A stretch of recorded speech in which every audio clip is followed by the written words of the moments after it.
Hey there! Here are your top news stories from eWEEK sponsored by Dell and Intel. Today's topics include the breach of 2 state voter registration databases, Dell's name change to Dell Technologies, VMware's revised cross-cloud architecture, and the Obama administration's proposed rules that would allow immigrant entrepreneurs to stay in the country longer. Press reports indicate that the Federal Bureau of Investigation is looking into intrusions of online voter registration systems in 2 states during July and August. The 2 states are Illinois, where the voter registration system was taken offline for 2 weeks in July, and in Arizona, where the voter registration network was down only briefly. The reports indicate that about 200,000 records were taken in the Illinois breach, but that the hackers failed in their attempt to take data from Arizona. While federal investigators have not said specifically that the same groups were involved in both attacks, an alert sent to state election officials lists common IP addresses that were used in both attacks. Several third-party sources have identified the attackers as Russians.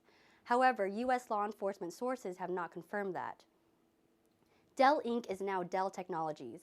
Dell founder and CEO Michael Dell in May announced that the tech vendor would change its name as work toward closing its acquisition of storage data vendor EMC and its family of federated companies in a massive deal worth $62 billion.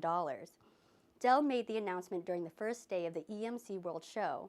"We wanted to convey a family of businesses and aligned capabilities, and as family names go, I'm kind of attached to Dell," Michael Dell said during his keynote address. VMware didn't unveil any new products or services August 29th on day one of VMworld 2016, but it did announce a revision of its existing cloud infrastructure under the name VMware Cross-Cloud Architecture. This is essentially a way for VMware customers to manage and secure their applications across clouds and devices in a common operating environment. These workloads can be running in various cloud systems such as Amazon Web Services, Microsoft Azure, Google Cloud, and IBM Cloud. Up to now, VMware was designed to run private or hybrid clouds in only single public cloud instances. More than 40% of U.S.-based Fortune 500 companies were founded by immigrants or the children of immigrants, according to a 2011 report from the Partnership for a New American Economy.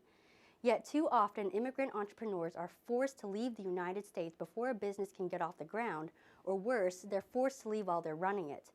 The Obama administration has proposed a new rule that will make it easier for immigrants who are budding entrepreneurs to remain in the country longer.